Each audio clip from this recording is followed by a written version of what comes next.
தமிழகத்தில் civil service தேர்வுகள் தேர்ச்சி பெற்ற ஒவ்வொருவருக்குள்ளும் விதையானவர் இவர். உலகமறிந்த பேச்சாளர், எழுத்தாளர், மாவட்ட ஆட்சியராக காஞ்சிபுரத்தில் பணியாற்றிய காலகட்டங்களில் குரலற்றவர்களின் குரலாய் மாறி ஒடுக்கப்பட்டவர்களின் பக்கம் நின்ற ஒப்பற்றவர். தான் பங்களித்த அனைத்து துறைகளிலும் தனித்த ஆளுமையுடன் நேர்மையுடனும் தடம் பதித்தவர். இலக்கியத்தில் மேலாண்மை, IAS தேர்வும் அணுகுமுறையும், படிப்பது சுகமே உள்ளிட்ட 150க்கும் மேற்பட்ட நூல்களை எழுதியவர். நாம் ஒவ்வொருவரும் கொண்டாடும் பேரன்பிற்குரிய தமிழர், அறிவின் முழுமை முனைவர் ஐயா இறையன்பு அவர்களை சிறப்புரையாற்ற அன்போடு அழைக்கிறேன். கவிக்கோ அப்துல் ரஹ்மான் நினைவு ஹைக்கூ போட்டியினுடைய பரிசுகளை வழங்குவதற்காக ஏற்பாடு செய்யப்பட்ட இந்த விழாவில் தலைமையேற்று சிறந்த உரையை ஆற்றிய மதிப்பிற்குரிய பேராசிரியர் அப்துல் சமத் அவர்களே, இந்த நிகழ்ச்சி இங்கே நடப்பதற்கு முழு காரணமாக இருக்கின்ற இயக்குனர் லிங்குசாமி அவர்களே, இந்த நிகழ்ச்சியை சிறப்பாக நடத்துவதற்கு உதவிய திரு சிவக்குமார் அவர்களே, மேடையிலே அமர்ந்திருக்கின்ற இந்த நூல்களை மதிப்பீடு செய்த கவிஞர் ரவி சுப்பிரமணியம் அவர்களே, திரு மணி சண்முகம் அவர்களே, இங்கே வரவேற்புரை நல்கிய திரு பிருந்தா சாரதி அவர்களே, இவர்களை பாராட்டி பேசிய பிரியா பவானி சங்கர் அவர்களே, இங்கே இந்த நிகழ்ச்சியில் முதல் பரிசு பெற்ற ராசேந்திரன் அவர்களே, 2ஆம் பரிசு பெற்ற இயக்குனர் சரண் அவர்களே, 3ஆம் பரிசு பெற்ற கருமலை பழம் நீ அவர்களே, 53 பரிசுகளை பெற்று இந்த இடத்திலே சிறப்பு சேர்த்திருக்கின்ற சுந்தரமூர்த்தி உட்பட்ட கவிஞர்களே, இந்த நிகழ்வை காண்பதற்காக இங்கே வந்திருக்கின்ற கவிக்கோவின் குடும்பத்தை சார்ந்த நண்பர்களே, இந்த நிகழ்ச்சிக்கு வருகை புரிந்திருக்கின்ற ஹைக்கூவை தொடர்ந்து எழுதி வருகின்ற முருகேஷ் அவர்களே, கவிதை உறவு இதழின் ஆசிரியர் திரு ஏர்வாடி அவர்களே, மற்றும் இந்த நிகழ்வில் கலந்து கொண்டிருக்கின்ற ஷாஜகான் உட்பட்ட பதிப்பாளர்களே, விழாவை ஒருங்கிணைத்து சென்று கொண்டிருக்கின்ற ஏகா ராஜசேகர் அவர்களே, இந்த பதிப்பகத்தை சார்ந்த திரு வேடியப்பன் அவர்களே, இந்த அரங்கத்தை நிறைத்து கொண்டிருக்கின்ற நண்பர்களே, உங்கள் அனைவருக்கும் என்னுடைய அன்பான வணக்கங்களை தெரிவித்துக் கொள்கின்றேன். மரணம் என்பது வேறு, வாழ்க்கையின் நிறைவு என்பது வேறு. ஒரு மரம் நன்றாக தழைத்து வளர்ந்து கிளைகளை பரப்பி கனிகளை தாங்கி விதைகளை உதிர்த்து எண்ணற்றோருக்கு பாதசாரிகளுக்கு நிழற்குடையாக அமைந்து பறவைகளுக்கு சரணாலயமாக இடம் கொடுத்து கீழே பொருட்களை விற்கிற வணிகர்களுக்கு இடம் கொடுத்து காற்று மண்டலத்தை தன்னுடைய ஆயுவால் வாயுவால் நறுமணப்படுத்தி தன்னுடைய நினைவை இந்த பூமியிலே பதித்து செல்கின்ற போது அந்த மரம் தன் வாழ்க்கையை முடித்து கொள்வது மரணமல்ல, வாழ்க்கையின் நிறைவு. மரணம் என்பது சிலருக்கு முற்றுப்புள்ளி, சிலருக்கு காற்புள்ளி. அவர்கள் இந்த பூமியை விட்டு மறைந்தாலும் தங்களுடைய பங்களிப்பால், தாங்கள் செய்த செயல்களால், ஆற்றிய காரியங்களால், விட்டு செல்கின்ற பணிகளால் எப்போதும் நினைவு கொள்ளப்படுவார்கள். திருவள்ளுவர் திருக்குறளாக வாழ்கின்றார், ஷேக்ஸ்பியர் தன்னுடைய நாடகங்களால் வாழ்கின்றார், பாரதியார் தன்னுடைய கவிதைகளால் வாழ்கிறார், பாரதிதாசன் தன்னுடைய கவிதைகளால் வாழ்கிறார். இப்படி தாங்கள் மறைந்த பிறகும் தங்களுடைய பங்களிப்பால் இந்த பூமியில் எப்போதும் நிலைத்து நிற்பவர்கள் இருக்கின்றார்கள். சிலர் மறைகிறார்கள் என்று சொல்லக்கூடாது, நம்மை கடந்து செல்கிறார்கள் என்று தான் சொல்ல வேண்டும். அதனால்தான் திச் நாட் கான் சொல்லுவார், passing on is not expiring என்று கூறுவார். அதை போல தன்னுடைய வாழ்க்கை முழுவதையும் கவிதைகளை படிப்பதிலும் படைப்பதிலும் செலவழித்து தனக்கு பின்னாலும் தன்னுடைய சிந்தனைகளை தாங்கி நின்று எண்ணற்ற கவிஞர்களை பாரதிதாசன் பரம்பரையைப் போல கவிக்கோ பரம்பரை என்று உருவாக்கி அவரைப் போலவே வாசிக்கவும் படிக்கவும் படைக்கவும் வைத்தவர் கவிக்கோ அப்துல் ரஹ்மான் அவர்கள். அவர் மனிதநேயம் மிக்கவர் என்பதை கவிதைகளில் நாம் காண முடிகிறது. அவர் இந்த சமுதாய மாற்றத்தை விரும்பினார் என்பதை அவருடைய கவிதைகளில் காண முடிகிறது. எதுகை மோனை முக்கியம் என்று இருந்த நிலையை மாற்றி பொருண்மை முக்கியம் என்று கவிதைகளை எழுதியவர் கவிக்கோ அப்துல் ரஹ்மான். அவரை நான் 1994 என்னுடைய முதல் நூலுக்காக அணிந்துரை பெறுவதற்காக நேரில் சென்று சந்தித்தேன். கல்லூரியிலே படித்த காலத்தில் அவருடைய பால் வீதியையும் நேயர் விருப்பத்தையும் விரும்பி படித்தவர்கள் நாங்கள், மேற்கோள் காட்டியவர்கள் நாங்கள். அவரை சென்று பார்த்தபோது மிக எளிமையாக ஒரு மலர் மரத்திலிருந்து உதிர்வதைப் போல மௌனமாக அவர் வழிநடத்திய விதமும் நடந்து கொண்ட விதமும் காட்டிய கனிவும் பரிவும் இதயத்தில் எப்போதும் நிலைத்திருக்கும். என்னுடைய புத்தகத்தை ஓரிரவிலேயே படித்துவிட்டு அடுத்த நாள் காலையில் கைப்பட எழுதிய வாழ்த்துரையை எனக்கு கொடுத்தார். அந்த தொகுப்பில் ஒரு கவிதை இருந்தது. இருள் மட்டும் மறைப்பதில்லை, ஒளியும் மறைக்கிறது. தலைப்பு பகலில் நட்சத்திரங்கள் என்பது. அந்த கவிதையை அவர் பாராட்டி எழுதியிருந்தார். கவிக்கோ அப்துல் ரஹ்மானுடைய கவிதைகள் அனைத்துமே உயரமான சிந்தனைகள் கொண்டவை. ஆலாபனை என்கின்ற அவருடைய தொகுப்பில் நட்சத்திரங்களை பற்றி நிறைய எழுதியிருக்கிறார். மேகங்களை பற்றி, வானவில்லை பற்றி, மின்னலை பற்றி, மழையை பற்றி தொடர்ந்து எழுதி தன்னுடைய பார்வை உயரமாக இருக்கிறது என்பதை எப்போதும் உணர்த்தி வந்தவர் அவர். அந்த ஆலாபனையிலே ஒரு கவிதை, கோலத்து புள்ளிகளைப் போல வானத்து நட்சத்திரங்களில் ஒழுங்கு இல்லை, ஆனால் நட்சத்திரங்களின் அழகு கோலப்புள்ளிகளில் இல்லை என்பது ஒரு கவிதை. ஒழுங்கற்ற ஒழுங்கிலும் ஓர் அழகு இருக்கிறது. மனித உடலே ஒழுங்காக அமைக்கப்பட்டதல்ல. வெளியில் பார்க்கிற உறுப்புகளை காட்டிலும் உன்னதமானவை உள்ளே இருக்கிற உறுப்புகள். அவை இரண்டுமே சரிசமமாக அமைவதில்லை. இதயம் என்பது இடது பக்கமாக இருக்கிறது, கல்லீரல் என்பது வலது பக்கமாக இருக்கிறது. சிலருக்கு இதயம் கூட வலது பக்கத்தில் இருக்கிறது.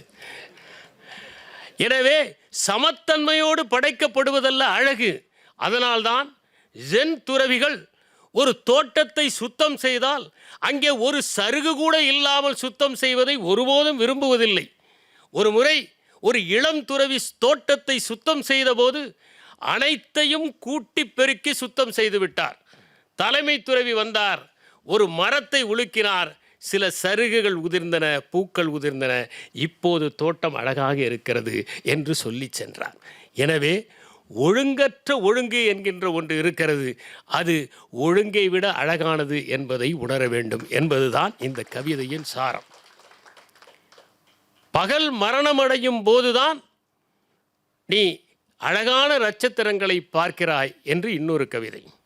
பகல் மரணமடையாவிட்டால் அழகான நட்சத்திரங்களை நீ பார்க்க மாட்டாய் என்று எழுதுகிறார். ஒன்றின் அழிவுதான் இன்னொன்றின் பிறப்பாக இருக்கிறது. மூங்கில் அழிகிற போதுதான் ஒரு புல்லாங்குழல் உற்பத்தியாகிறது. ஒரு முட்டை உடைகிற போதுதான் அதிலிருந்து ஒரு பறவை வெளியே வருகிறது. இப்படி ஒவ்வொன்றும் இறப்பிலிருந்து ஒரு பிறப்பை உற்பத்தி செய்து கொண்டு இருக்கிறது. அதனால்தான் டேரன் ஆசிமோக்லோ என்பவரும் ராபின்சன் என்பவரும் சேர்த்து வை நேஷன்ஸ் ஃபெயில் என்கிற ஒரு புத்தகத்தை எழுதியிருக்கிறார்கள். அந்த புத்தகத்தில் அவர்கள் டெஸ்ட்ரக்டிவ் கிரியேட்டிவிட்டி என்று சொல்கிறார்கள். பழைய சிந்தனைகளை எல்லாம் உதிர்க்கிற போதுதான் புதிய சிந்தனைகள் உதயமாகும். ஒரு மரம் சருகுகளை எல்லாம் உதிர்க்கிற போதுதான் அங்கே துளிர்கள் தோன்றும். சருகுகள் இருக்கட்டும் என்று விட மனமில்லாமல் வைத்து கொண்டிருந்தால் புதிய துளிர்கள் உருவாவதற்கு வாய்ப்புகளே இல்லாமல் போய்விடும். எனவே நாம் பழையவற்றை உதிர்க்க வேண்டும், அப்போதுதான் புதியவற்றை படைக்க முடியும் என்கின்ற அடிப்படையில் அவர்கள் எழுதியிருப்பார்கள். அவர் சொல்கிறார், தராசு தட்டுக்களை உன் கண்களை திறந்து பார், புறாவின் மாமிசத்தை சிவிகள் உண்ண ஆரம்பித்து விட்டார்கள் என்று ஒரு கவிதை. யார் பாதுகாக்க வேண்டுமோ அவர்களே அதை கபலீகரம் செய்கிறார்கள் என்கின்ற அடிப்படையில் எழுதப்பட்டதுதான் இந்த கவிதை. கண்ணபெருமான்களின் பொன்மாளிகை ஸ்லோகங்களில் மயங்கி இருக்கிற அவளையும் பறிகொடுக்கிறார்கள் குசேலர்கள் என்கிற ஒரு கவிதை. எண்ணிக்கையே தர்மமாகிவிட்ட குருஷேத்திரத்தில் வெற்றியெல்லாம் கௌரவர்களுக்கே போய் சேருகிறது என்று இன்னொரு கவிதை. இரண்டாம் வருகை என்கிற ஒரு கவிதையை எழுதியிருக்கிறார். W.B. Yeats அவர்கள் செகண்ட் கமிங் என்கிற ஒரு அற்புதமான கவிதையை எழுதியிருப்பார். அதற்கு இணையான ஒரு கவிதையாக இந்த இரண்டாம் வருகையை நாம் பார்க்க முடிகிறது. ஏனென்றால் யாரெல்லாம் தீயவர்களாக இருக்கிறார்களோ அவர்கள் திடமாக இருக்கிறார்கள், யாரெல்லாம் நல்லவர்களாக இருக்கிறார்களோ அவர்கள் சந்தேகத்தோடு இருக்கிறார்கள் என்று W.B. Yeats எழுதியிருப்பார். அதனால்தான் பல பேர் ஹிட்லரின் பின்னால் சென்றார்கள். ஹிட்லர் தெளிவாக இருந்தார். அழிப்பதில் திடமாக இருப்பவர்கள் எப்போதும் திடமாகத்தான் இருப்பார்கள், தெளிவாகத்தான் இருப்பார்கள். உருவாக்குபவர்களுக்குத்தான் பல சந்தேகங்கள் உண்டாகும். அதனால் கெய்ககார்ட் போன்ற ஞானிகள் எல்லாம் ஹிட்லரை நம்பினார்கள், பின்னால் சென்றார்கள். அதனால் இரண்டாம் வருகை என்கின்ற அற்புதமான ஒரு கவிதையில் அவர் சொல்கிறார், தம்முடைய நாளில் அவர் தோன்றினார், ஜனங்கள் திரளாக கூடி அவரிடத்தில் சென்றார்கள், அவர் பேசத் தொடங்கினார். இந்த முறை நான் சமாதானமாக வரவில்லை, நான் கலகமாக வந்திருக்கிறேன். நான் மன்னிப்பாக வரவில்லை, தண்டனையாக வந்திருக்கிறேன். இடது கன்னத்தில் அறை வாங்கியவர்களின் கோபமாக வந்திருக்கின்றேன். ஆகாயத்து பறவைகளை பாருங்கள், ஒரு பறவையின் வேர்வையை இன்னொரு பறவை குடிப்பதில்லை. காட்டு புஷ்பங்களை பாருங்கள், ஒரு புஷ்பத்தின் ஆடையை இன்னொரு புஷ்பம் திருடுவது இல்லை. மனித குமாரனோ சகலமும் பிடுங்கப்பட்டு விட்டானே. பூமியில் உப்பாயிருக்கிறவர்களை, சாரமற்று போன உங்களை உங்கள் கண்ணீரை கொண்டே சாரமாக்கப் போகிறேன். மாமிசத்திற்காகவே வளர்க்கப்படுகிற ஆடுகளை மேய்ப்பவர்களிடமிருந்து மீட்க வந்திருக்கின்றேன். திருடப்பட்ட உங்கள் அப்பங்களை பறித்து உங்களுக்கு கொடுக்கப் போகின்றேன். இந்த முறை சிலுவையில் அறைபடுவதற்காக வரவில்லை, அறைவதற்காக வந்திருக்கின்றேன். நியாய தீர்ப்பு பரலோகத்தில் இல்லை, இந்த உலகத்தில்தான். இங்கே விதைத்தவன் இங்கேயே அறுக்க கடவன் என்பதுதான் அந்த இரண்டாம் வருகை என்கின்ற அற்புதமான கவிதை. நாம் எதை இறைவன் என்று சொல்லுகிறோமோ அது இறைமையை குறிப்பதில்லை. அதனால்தான் ஜே கிருஷ்ணமூர்த்தி சொன்னார், நீங்கள் எதை கடவுள் என்று நினைக்கிறீர்களோ அது கடவுள் இல்லை. நாம் எந்த உருவம் கொடுத்தாலும் அது கடவுளை முழுவதுமாக அடக்குகிற விசாலமாக இருப்பதில்லை. அதனால்தான் புல்லர் என்பவர் சொன்னார், கடவுள் என்பது பெயர் சொல் அல்ல, அது வினைச்சொல். அது உருவம் அல்ல, உருவாக்குதல். அது மலர் அல்ல, மலர்தல். அது இசை அல்ல, இசைத்தல். அது நதி அல்ல, பாய்தல் என்று குறிப்பிட்டார். கவிக்கோ அப்துல் ரஹ்மான் அவர்கள், இறைவா நீ குடியேற, முழுமையாய் குடியேற எந்த சொல்லும் போதிய விசாலமாய் இல்லை என்று குறிப்பிட்டார். சொற்களுக்காகத்தானே இங்கே சண்டை, கட்டடங்களுக்குத்தானே இங்கே தகராறு, கட்டடங்களின் வடிவங்களுக்காகத்தானே இங்கே கைகலப்பு. அதனால் எந்த சொல்லுமே இறைவன் முழுமையாக குடியேறுகிற அளவுக்கு விசாலமாக இல்லை. நாம் இருள் மட்டுமே கடவுள் அல்லது வெளிச்சம் மட்டுமே கடவுள் என்று நினைப்பதற்கில்லை. இருளும் ஒளியும் இணைந்ததுதான் கடவுள் என்பதனால்தான் டயோனிஷியஸ் டிரான்ஸ்லூசன்ட் டார்க்னஸ் என்று குறிப்பிட்டார். உண்டும் இல்லையும் சேர்ந்ததே முழுமையான உண்மை என்று சொல்லுகிறார். உண்டு மட்டுமல்ல, சில நேரங்களில் இல்லாமல் போவதும் தான் முழுமையான உண்மை. நேற்று பார்த்தேன், ஆலயம் இருந்தது மனிதனுக்கும் மனிதனுக்கும் இடையில், இன்று பார்த்தேன் ஆலயம் மட்டும் இருக்கிறது என்று குறிப்பிடுகின்றார். கவிக்கோ அப்துல் ரஹ்மானுடைய மிகப்பெரிய பங்களிப்பு தமிழுக்கு ஹைக்கூ கவிதைகளை அறிமுகப்படுத்தியது. அவர் ஏத்தேன் என்கின்ற அமைப்பின் மூலம் வாணியம்பாடியில் ஹைக்கூ கவிதைகளை எழுத வகுப்புகள் நடத்தியவர். அவர் 18/1/1984 ஜூனியர் விகடன் இதழில் மின்மினிக்கள் என்கின்ற தலைப்பில் ஹைக்கூவை பற்றி முதலாக எழுதி தமிழ் வாசகர்களுக்கு ஹைக்கூவை பற்றி புரிய வைத்தார். ஹைக்கூ கவிதை எழுத வேண்டுமென்றால் அதை வெறுமனே எழுதிவிட முடியாது. ஜென் தத்துவத்தை பற்றிய புரிதல் இருந்தால்தான் ஹைக்கூவை எழுத முடியும். ஏனென்றால் ஜென் என்கின்ற அந்த கிளையிலிருந்து பூப்பது தான் ஹைக்கூ. அதனால்தான் அந்த நொடியில் ஒரு மெய்ஞானம் ஒன்று கிடைக்கிற போது தான் ஹைக்கூவை எழுத முடியும். எல்லா நேரங்களிலும் எழுத முடியாது. அது எந்த நேரத்தில் நிகழும் என்பது தான் முக்கியம். வில்லியம் ஹிகின்சன் எழுதுகிறார், haiku is not return, haiku happens என்று சொல்லுகிறார். அது இயல்பாக நிகழ வேண்டும், அந்த நொடிக்காக நாம் காத்திருக்க வேண்டும் என்பதுதான். ஜென் இலக்கியத்தை பொறுத்தவரை ஒன்றை நாம் புரிந்து கொள்ள வேண்டும், அது கோட்பாடு அல்ல, அது எந்த மதம் சார்ந்ததும் அல்ல, அது எந்த சடங்கு சார்ந்ததும் அல்ல. 5 விதமான ஜென் பிரிவுகள் இருக்கின்றன. பாம்பு ஜென் என்கின்ற ஒன்று இருக்கிறது. அது நாம் நம்முடைய இயல்பை அறிந்து கொள்ளவும் மனத்தெளிவை பெறவும் இளைப்பாறவும் உதவுகிறது. ஒருவருடைய அறைக்கு சென்றால் அவர் அந்த பொருட்களை எப்படி வைக்கிறார்கள் என்பதிலிருந்தே அவர் பாம்பு ஜென்னை பின்பற்றுகிறாரா என்று தெரிந்து கொள்ளலாம்.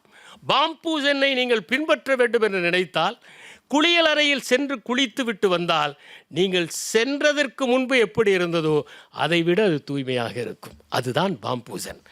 நீங்கள் வாழ்நாள் முழுவதும் பாம்பு ஜென்னை விழிப்புணர்வுடன் கடைபிடிக்க முடியும். அந்த மலர்ச்சி அதிலே நிகழக்கூடியது. ஜென்னை பொறுத்தவரை சாசன் என்கின்ற அந்த ஆசனத்தில் நீங்கள் அமர வேண்டும்.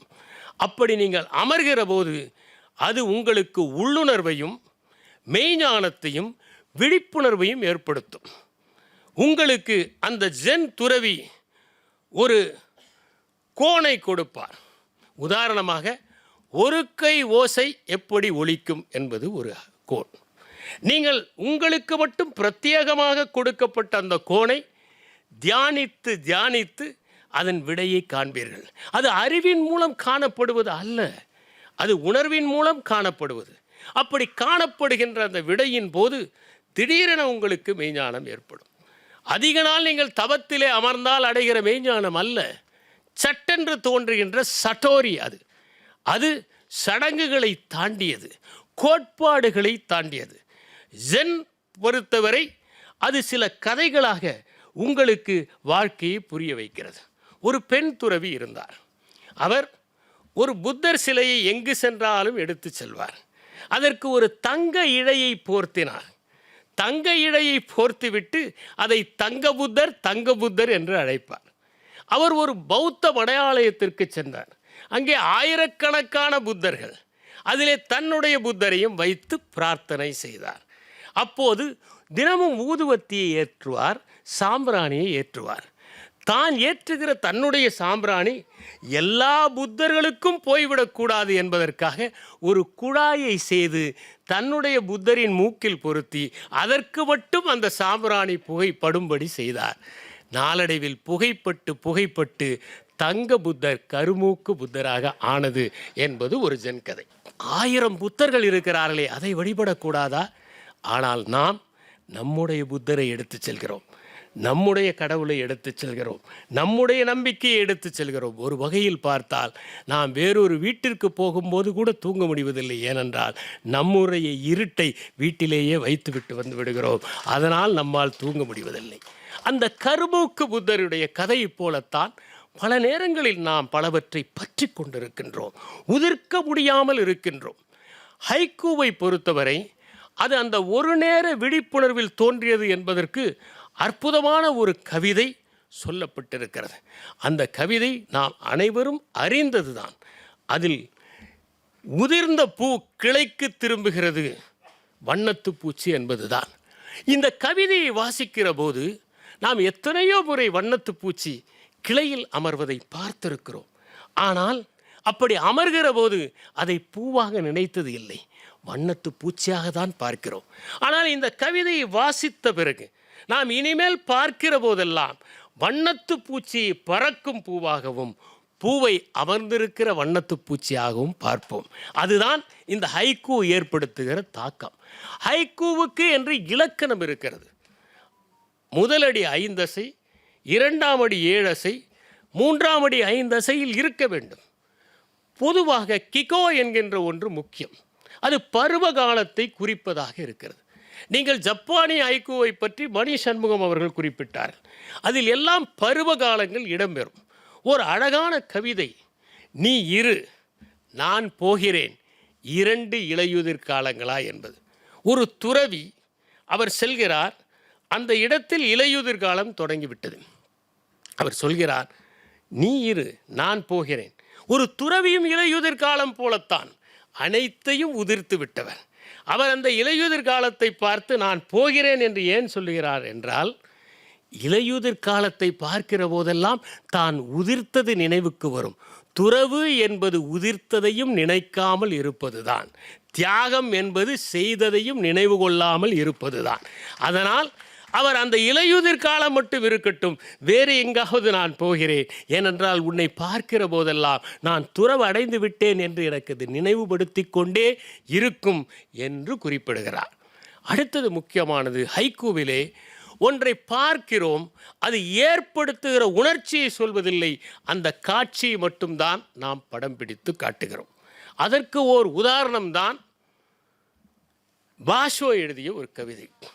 நான் வேலியிலே படர்ந்திருந்த நசூனியா பூவை உற்று பார்த்தேன் என்பதுதான் அந்த கவிதை.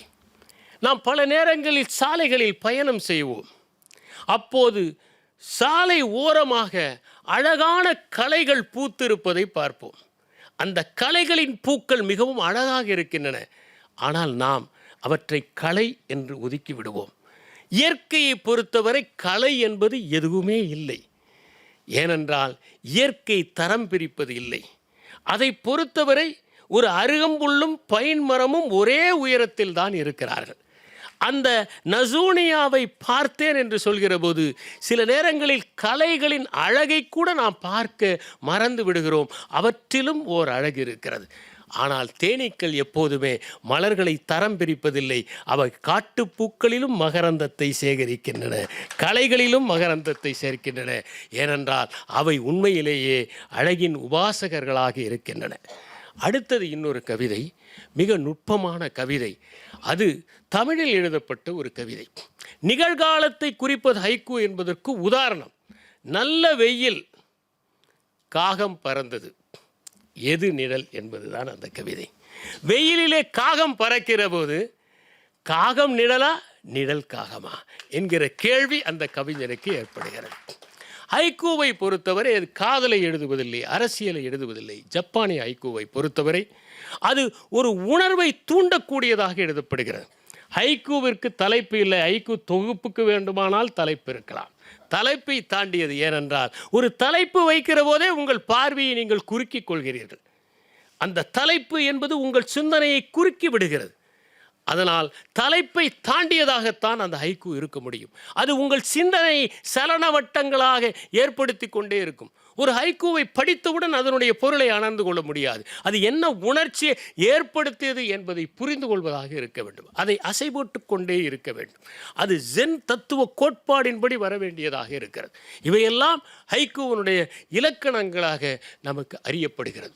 இந்த ஹைக்கூவை பொறுத்தவரை நாம் இந்தியாவிலே ஹைக்கூவை பற்றி மிகவும் ஆராய்ந்து நுட்பமாக ரசித்து ரவீந்திரநாத் தாகூர் எழுதினார்.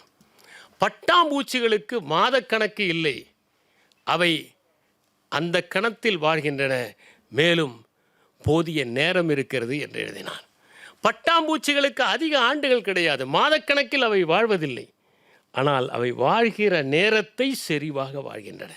அதனால் அவை குறைவாக வாழ்ந்தாலும் நிறைவாக வாழ்ந்ததை போன்ற திருப்தியோடு இருக்கின்றன.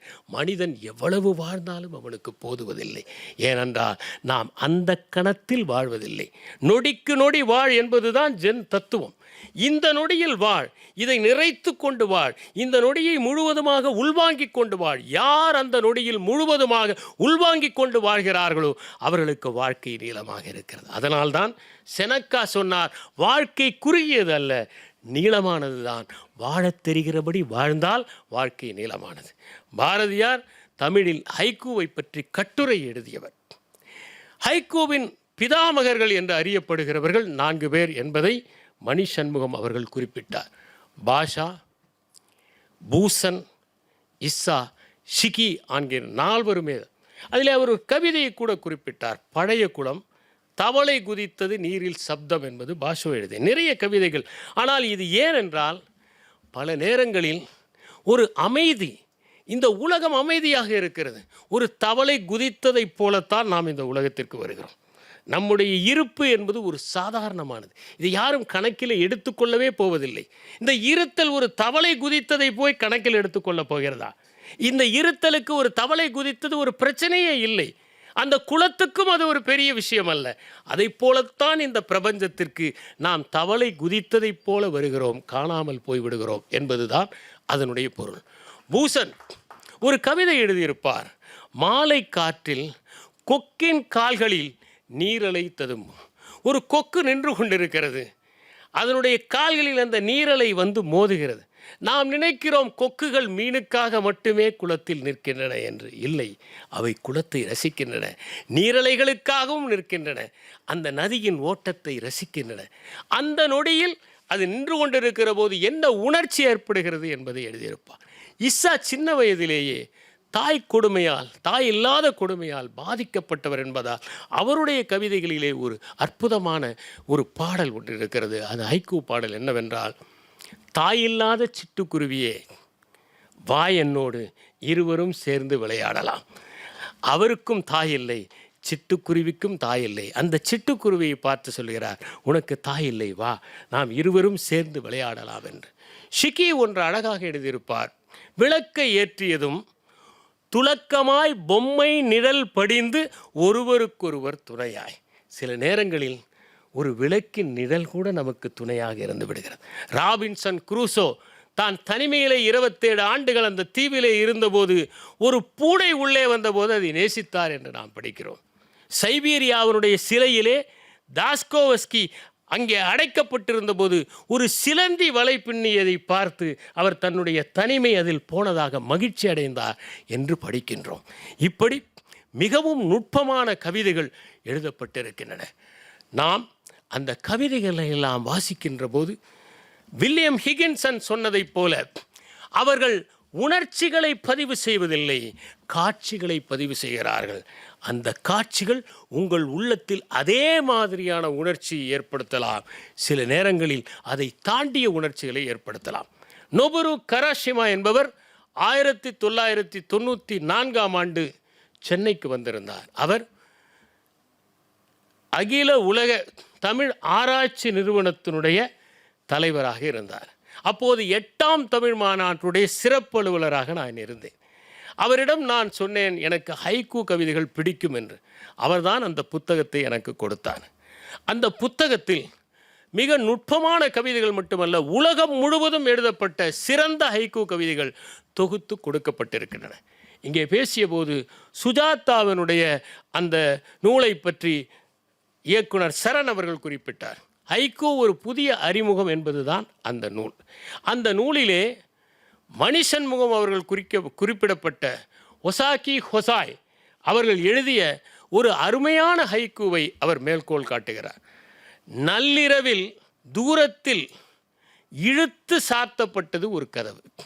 எங்கேயோ ஒரு கதவை இழுத்து சாத்துகிறார்கள். இவ்வளவுதான் அந்த கவிதை. நீங்கள் இப்போது கற்பனை செய்து கொள்ளலாம், வரவேண்டியவர்கள் வந்ததற்காக கதவு சாத்தப்பட்டதா, அல்லது சிலரை துரத்திவிட்டு கதவு சாத்தப்பட்டதா, அல்லது இனிமேல் தேவையே இல்லை என்கின்ற பிரிவுக்காக கதவு சாத்தப்பட்டதா? எண்ணற்ற கற்பனைகளை இது உங்களுக்கு தருகிறது.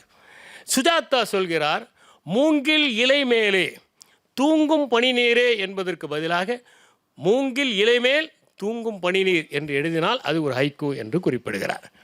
பீலிபை சாக்காடும் என்கின்ற திருக்குறளுக்கு மயிலிறகை ஏற்றியதில் வண்டி சரிந்தது என்று எழுதினால் ஒரு ஹைக்கூ என்கிறார்.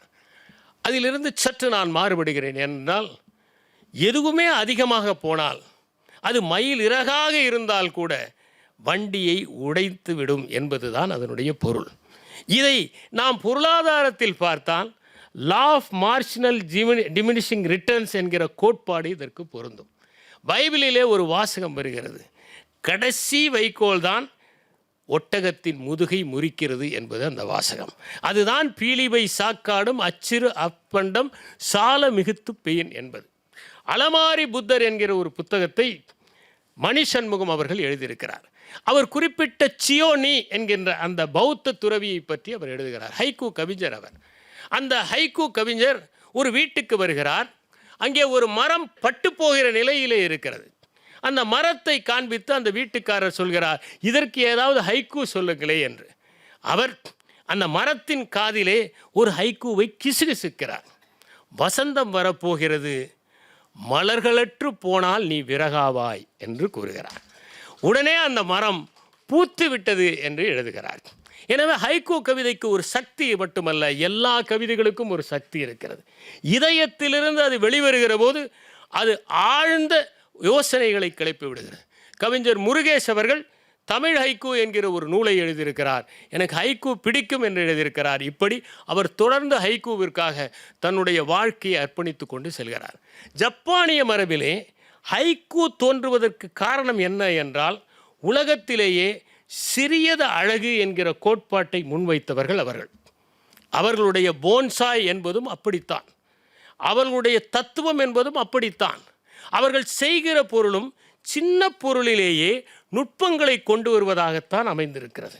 எனவே சிறியவற்றில் அதிக கவனம் செலுத்தி அதிகமான அர்த்தத்தை செலுத்தி செய்வதில் நுட்பம் மிகுந்தவர்களாக ஜப்பானியர்கள் இருக்கிறார்கள். அதனுடைய இன்னொரு வெளிப்பாடு தான் ஹைக்கூ. ஹைக்கூவை எழுதினால் இந்த சமூகம் மேம்படும் என்று இயக்குனர் சரண் அவர்கள் சொன்னார். ஹைக்கூவை எழுதினால், வாசித்தால் நாம் நுட்பமாக வாழ கற்றுக்கொள்வது உண்டு. ஏனென்றால் வார்த்தைகளை செறிவாக எவன் ஒருவன் பயன்படுத்துகிறானோ அவன்தான் சிறந்த தகவல் தொடர்பாளராக இருக்க முடியும். அவன்தான் வாழ்க்கையில் வெற்றியும் பெற முடியும். ஐயாறு வாசுதேவன் என்பவர் ஒரு கவிதை புத்தகத்தை எழுதியிருக்கிறார். அந்த கவிதை புத்தகம் போன்சாய் பூக்கள் என்பது. அதிலே குழந்தை பொம்மைகளை கூவி விற்கிறார்கள் குழந்தை தொழிலாளர்கள் என்பது ஒரு சிறந்த கவிதை. அதே போல இன்னொரு கவிதை, இது ஆன் ஸ்வேடர் எழுதிய கவிதை, சிற்ப பூங்கா, ஒவ்வொரு அண்டங்காக்கையும் ஓர் விமர்சகர் என்பது ஒரு கவிதை. அண்டங்காக்காய்கள் தான் சிற்பங்களிலே அமர்ந்து கொண்டு அந்த சிற்பங்கள் அழகாக இருக்கின்றனவா என்று பார்க்கின்றன என்று. ஈரோடு தமிழன்பன் எழுதிய கவிதைகளில் ஒரு முக்கியமானது, பிணமாக கடந்தது சுகமாக இருந்தது, மனம் வரவில்லை மறுபடியும் எழ என்கிற ஒரு கவிதை. இன்னொரு கவிதை, பக்தர்களிடம் கடவுள் கேட்ட வரம் அரசியலுக்கு இழுக்காதீர்கள் என்பது. ரெட் சென்சு என்பவர் எழுதிய ஒரு கவிதை, குழந்தையில்லா மனையால் மெதுவாக தொடுகிறாள் விற்பனை பொம்மைகளை. குழந்தை இல்லாத ஒரு பெண் பொம்மைகளை தொடுகிற போது கூட குழந்தைகளை தொடுவதைப் போல தொடுகிறாள். ஏனென்றால் இந்த பொம்மைகள் நம் வீட்டில் இல்லையே, நம் குழந்தைகள் விளையாட முடியவில்லையே என்று அவளுடைய மனத்தில் அந்த குழந்தைகளே, அந்த பொம்மைகளே குழந்தைகளுக்கு பதிலியாக காணப்படுகிறது என்பதுதான். இந்த ஹைக்கூ போட்டியிலே பரிசு பெற்ற முதல் 3 கவிதைகள் பற்றி சில தகவல்களை நான் சொல்ல விரும்புகிறேன். பல நேரங்களில் நாம் ஒன்றை விட்டு விலகிச் செல்கிற போதுதான் அதனுடைய அருமை நமக்கு தெரிகிறது. இருக்கிறவரை நமக்கு அருமை தெரிவதே இல்லை. பணியை விட்டு சென்ற பிறகுதான் பணியின் அருமை தெரிகிறது. நண்பர்களை விட்ட பிறகுதான் நண்பர்களை பற்றி தெரிகிறது. ஒருவர் இறந்த பிறகுதான் அவருடைய அருமை கூட நமக்கு தெரிகிறது. இது நாள் வரை இப்படிப்பட்ட கல்லூரியிலா நாம் படித்தோம் என்பது கல்லூரியை விட்டு வெளியே வந்த பிறகுதான் தெரிகிறது. இருக்கிறவரை கல்லூரியை கேலி செய்து கொண்டிருப்பவர்கள் கூட அதற்கு பிறகுதான் அதனுடைய அருமை தெரிகிறார்கள். அதனால் தான் கலீல் கிப்ரான் சொன்னார், நீங்கள் மலையில் இருந்து பள்ளத்தாக்குக்கு வந்தபோது அந்த மலை இன்னும் தெளிவாக தெரிவதைப் போல நண்பர்களை பிரியும் போது வருத்தப்படாதீர்கள், அவர்கள் மேன்மை இன்னும் அழகாக உங்களுக்கு தெரியும் என்று குறிப்பிட்டார். 2வது கவிதை, பழக்க தோஷத்தில் 4 காப்பி என்கிறார்கள் 3 முதியவர்கள். சில நேரங்களில் இழப்பை நாம் ஒத்துக்கொள்வதே கடினமாகத்தான் இருக்கிறது. இழப்புக்கு நாம் பக்குவப்படுவதற்கும் அவகாசம் தேவைப்படுகிறது. இழப்பை நாம் அறிந்து கொள்வதற்கும் ஒரு முதிர்ச்சி தேவைப்படுகிறது. ஏனென்றால் இழந்து விட்டோம் என்பதை அறியாமல் தான் பல பேர் இன்னும் சென்று கொண்டிருக்கிறார்கள். பல நேரங்களில் நாம் இழந்ததை உணர்வதில்லை, பெற்றதையும் உணர்வதில்லை. எது வைத்திருக்கிறோம் என்பதை இழக்கிற போதுதான் உணர்கிறோம். அது அற்புதமான கவிதை. 3வது, விரல் நுனியிலிருந்து நழுவ விட்ட சிறுமியை தேடி அலைகிறது பலூன். உயிரற்ற பொருட்கள் கூட குழந்தைகளை நேசிக்கத்தான் செய்கின்றன. புதுமை பித்தன் எழுதினார், குளத்திலே அமர்ந்திருக்கிற ஒரு குழந்தை பாதங்களை மேலே கொண்டு வந்தது. சூரியன் அதை பார்ப்பதற்காக வந்தார். குழந்தையின் பாதங்களை பார்க்க சூரியன் கூட வந்துதானே ஆக வேண்டும் என்று எழுதினார் புதுமை புத்தன். அதை போல மிக அற்புதமான கவிதைகளை எழுதியிருக்கிறார்கள் 53 கவிஞர்கள். பரிசு பெற்றவர்களுக்கும் பாராட்டுகள். இந்த 53 பேருக்கும் பாராட்டுகள். ஏனென்றால் உங்கள் கவிதைகள் எப்போதும் மேற்கோள் காட்டப்படுகின்ற ஒரு தொகுப்பிலே இருக்கிறது. லிங்குசாமி அவர்கள் எழுதியிருக்க லிங்கு என்கிற அந்த கவிதை தொகுப்பிலே என்னை மிகவும் கவர்ந்தது. பாரம் சுமந்து நடக்கிறது வீரனை இழந்த குதிரை. வீரன் கீழே விழுந்து விட்டானே என்று குதிரை மகிழவில்லை. ஏனென்றால் அந்த குதிரையும் அந்த வீரனும் அவ்வளவு ஒன்றிவிட்டார்கள். அந்த வீரன் இறந்து போனபோது அந்த குதிரை எவ்வளவு கஷ்டப்பட்டிருக்கும் என்று எழுதியிருக்கிறார். நான் லால் பகதூர் சாஸ்திரி நேஷனல் அகாடமியில் குதிரை ஏற்றம் எங்களுக்கு பயிற்சியாக அளிக்கப்பட்ட போது ஒன்றை உணர்ந்தேன். அனைவரையும் குதிரைகள் ஏற்றிக்கொள்வதில்லை. அவை புத்திசாலிகள். சிலரை மட்டும்தான் ஏற்றிக்கொள்கின்றன.